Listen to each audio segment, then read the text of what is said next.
Join internationally acclaimed overland expert Paul Marsh and award-winning journalist Gregory Simpson as they delve into all things responsible overlanding.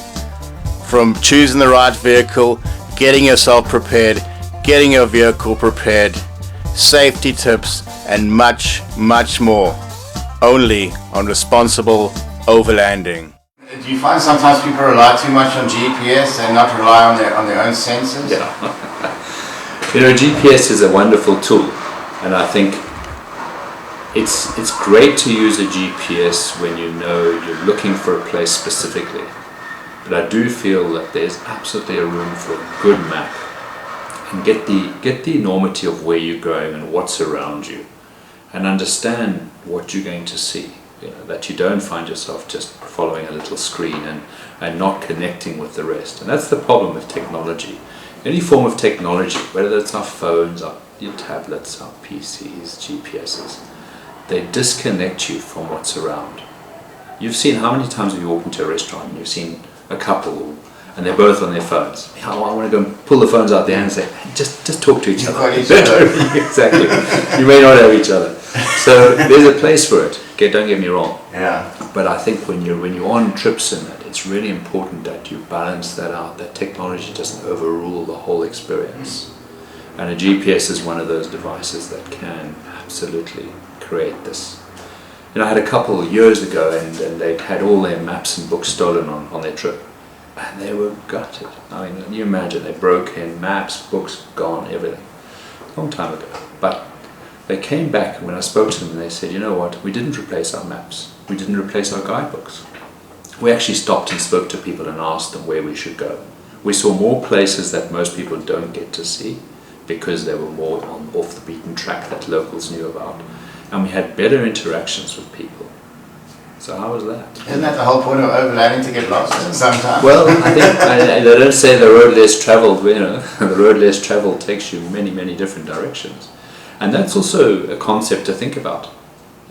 Don't be afraid of getting lost. Don't be afraid of going down the road that you may have to turn back on. Because in doing so, you're going to stretch yourself. And that's what we want to do in life. We don't always want to go the sure tar road, because you don't get the same experiences. So it's when you've gone down that road and you've found that you've got stuck and you've had to stop in a little village and you've had to ask for help and you've been able to share an experience.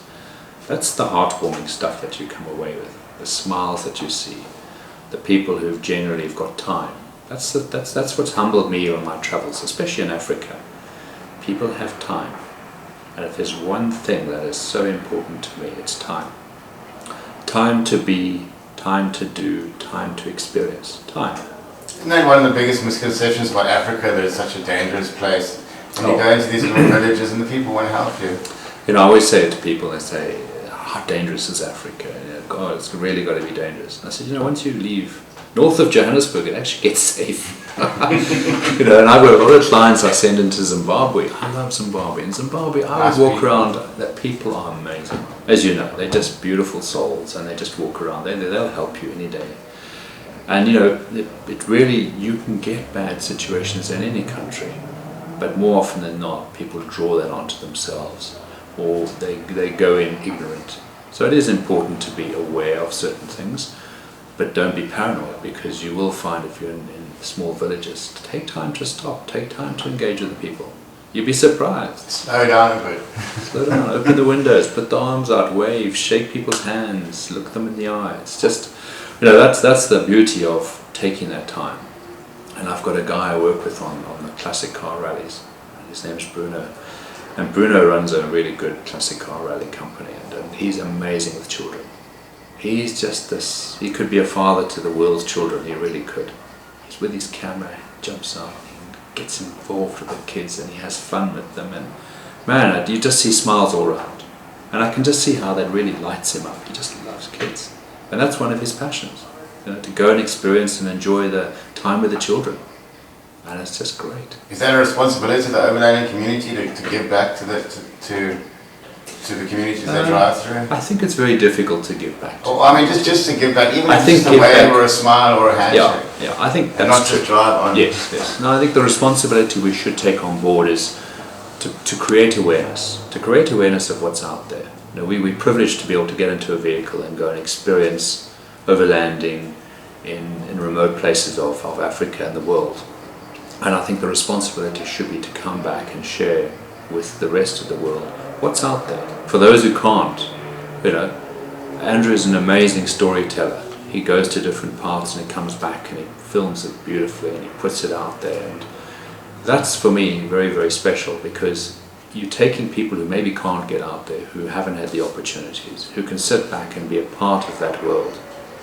And that's probably the biggest responsibility. And in being in that point where you are actually experiencing it, the biggest responsibility, I think, is to engage. Engage with yourself and engage with the people. That way you're going to get more out of it.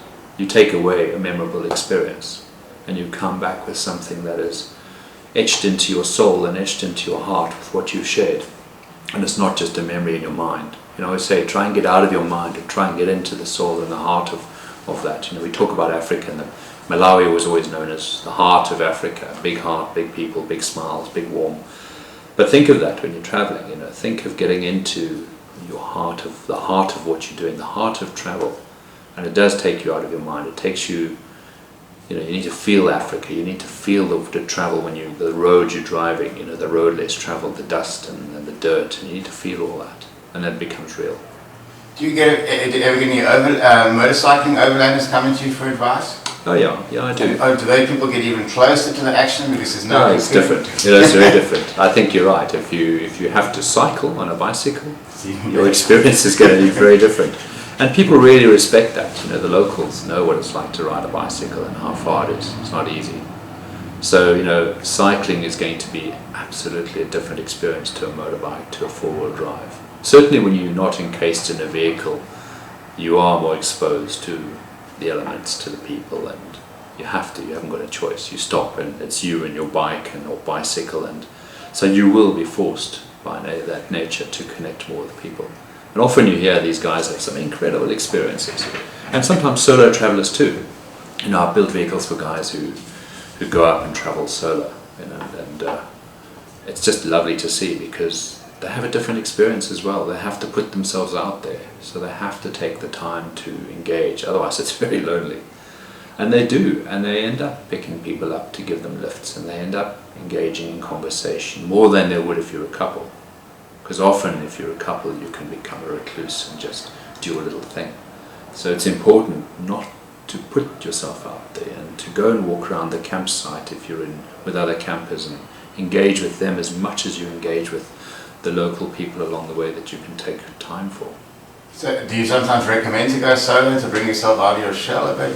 I think it's a difficult one. I wouldn't say I recommend it. I think it has to come from someone who wants to do it. It's a tough call, and it's a big decision. It's you know, you run certain risks. If something happens to you, you are by yourself. You've got to put certain safety things in place, which we discuss and talk about as far as traveling alone. Because you could have a simple slip, fall, hurt yourself, and hey, you know. So it is about being a little bit more mindful, or a lot more mindful actually, on how you would travel. And which road you can in contact.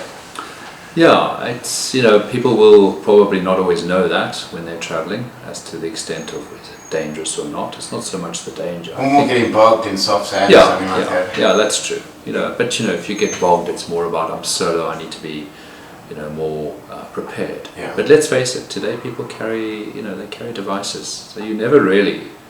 Max tracks, the windshield. You've got recovery, extra extrication aids, but more so you've got sat phones, and you've got spots, and you've got EPIRBs, and you've got all kinds of devices that if it really was a problem, you can get help. It's not like, you know, you're going to be left to die. The dangers come when you're stuck and you leave your vehicle. You know, we talk about that. You don't ever leave your vehicle if you're really stuck. And, you know, so it's always around the parameters of being well organized and mindful that you're on your own, and if you did have to hurt yourself, you need to have something you can activate. And the spot is a little device that you can push a button and someone will know exactly where you are, and it'll you know, ask for help. And back when you were starting out, shovel and You know, I was when I started out, there was a great guy. He had a motorbike company, Ray Muller. Those of you who know him know he was a legend in motorbiking. And Ray loved taking BMW motorbikes with groups of people into Africa, and he did it well. And I remember sitting down with him and sharing information and knowledge, and he was just so generous with his time. And at that time, you didn't know what to take. I mean, yes, I had Max Tracks, well, not Max Tracks, I had steel, I think the steel plates. We didn't have the luxury of Max Tracks. And you had shovels, and I couldn't afford a fancy vehicle, and I made a lot of mistakes building my truck up, and far too much weight, and you forget that you can buy stuff in Africa. But you didn't know. I didn't know what I didn't know, and there were very few people who could give me a lot of knowledge and experience. And with sanctions that were imposed on South Africa at that time, you couldn't drive past into Tanzania. So you were very limited where you could go with the sanctions imposed. And once Nelson Mandela came into power, it changed radically, and that opened up, and you were able to travel more, and people welcomed you more. So yeah, it's different. It's different. It's people who've travelled in the early days have had their own challenges, but it's quite interesting to reflect back on. I can get an email and a WhatsApp and whatever when I'm travelling now. And those days you had to go and queue at a post office for poste restante, and poste restante, for those who don't know, anyone could write a letter to the General Post Office, General Post Office, Nairobi, Kenya, and put your name on. And you go stand in a queue, post restante, and they pull out this long box and they look for M. Marsh, and then or something. They pull out, there's a letter for you. Now that could have been there a month, 2 months, however long. And that's how you got mail when you were travelling. Sounds more romantic than it. It's very romantic, and pain in the arse too. Yeah. But it was fun, those are sort of different experiences. And do you ever get, I'm assuming you get it sometimes where the husband or the wife is pushing for the build, and the other partner eventually becomes more interested in overlanding than the person who brought them to the party? The big challenge when you've got two people who are at different places, it's about bringing them together. It's about the inclusion. If you're starting a project, when you build a house, one person's driving one element of it and the other person's doing something else. And I like to think that I can bring people onto the same page, because I think by bringing them onto the same page, they get to support each other. And in supporting each other, it becomes a team effort. And that's what you need to do when you travel. It needs to be a team effort. It's not about right and wrongs. It's not about who does what. It's about both being able to sort of overlap as a team. So if I can't drive today, you can drive. And if I need some help doing this, and yes, people generally have their roles that they may be better at. One is better on the vehicle and better at checking the vehicle, and it's not always the guy, trust me. Sometimes the women are really sharp. And it's amazing, because I've had women with some amazing ideas. If you've got a challenging problem, you want a woman's mind involved, because they come up with some very interesting solutions. And I like to think that the combination of both putting it in together, then it becomes a really nice build. And that's why it's very important for me that people do, and then look at their interests. So okay, the vehicle is only one aspect, we're getting that done. So what are your interests? And you'd be surprised how people have come out of their life, maybe retired, and now it's a different chapter. And I say to people, this is a new chapter. Let's get excited about writing the new chapter. Forget the fact, I hate the term retired. Retired it's gone. It's a staid old term.